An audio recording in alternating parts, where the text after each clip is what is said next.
முதல் வாசகம் தொடக்க நூல் அதிகாரம் 2 திருவசனங்கள் 5 முதல் 9 மற்றும் 15 முதல் 17 வரை.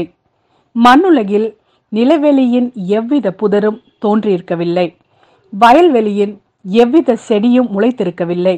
ஏனெனில் ஆண்டவராகிய கடவுள் மண்ணுலகின் மேல் இன்னும் மழை பெய்விக்கவில்லை.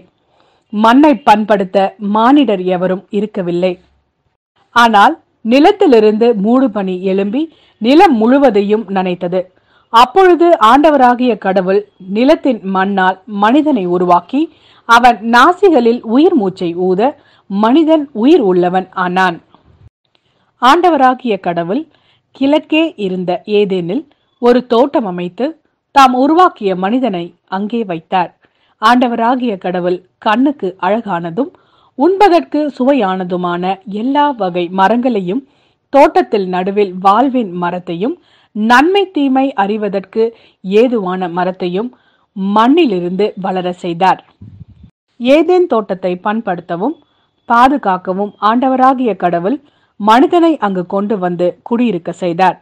ஆண்டவராகிய கடவுள் மனிதனிடம், தோட்டத்தில் இருக்கும் எந்த மரத்திலிருந்தும் உன் விருப்பம் போல் நீ உண்ணலாம், ஆனால் நன்மை தீமை அறிவதற்கு ஏதுவான மரத்திலிருந்து மட்டும் உண்ணாதே, ஏனெனில் அதிலிருந்து நீ உண்ணும் நாளில் சாகவே சாவாய் என்று கட்டளையிட்டு சொன்னார்.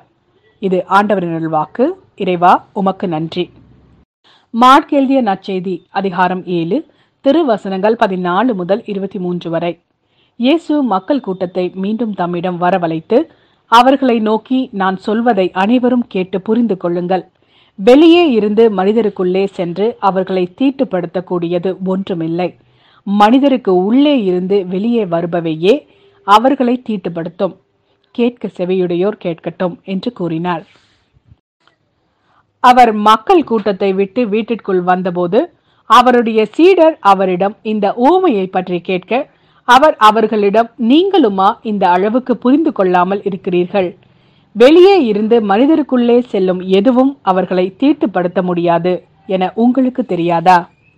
ஏனெனில் அது அவர்களுடைய உள்ளத்தில் நுழையாமல் வயிற்றிற்குள் சென்று கழிப்பிடத்திற்கு போய் விடுகிறது என்றார். இவ்வாறு அவர் எல்லா உணவுப் பொருள்களும் தூயனவென்று குறிப்பிட்டார்.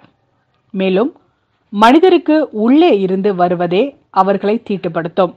ஏனெனில் மனித உள்ளத்திலிருந்தே பரத்தமை, களவு, கொலை, விபச்சாரம், பேராசை, தீச்செயல், வஞ்சகம், காமவெறி, பொறாமை, பழிப்புரை, செருக்கு, மதிக்கேடு ஆகியவற்றை செய்ய தூண்டும் தீய எண்ணங்கள் வெளிவருகின்றன. தீயனவாகிய இவை அனைத்தும் உள்ளத்திலிருந்து வந்து மனிதரை தீட்டுப்படுத்துகின்றன என்றார்.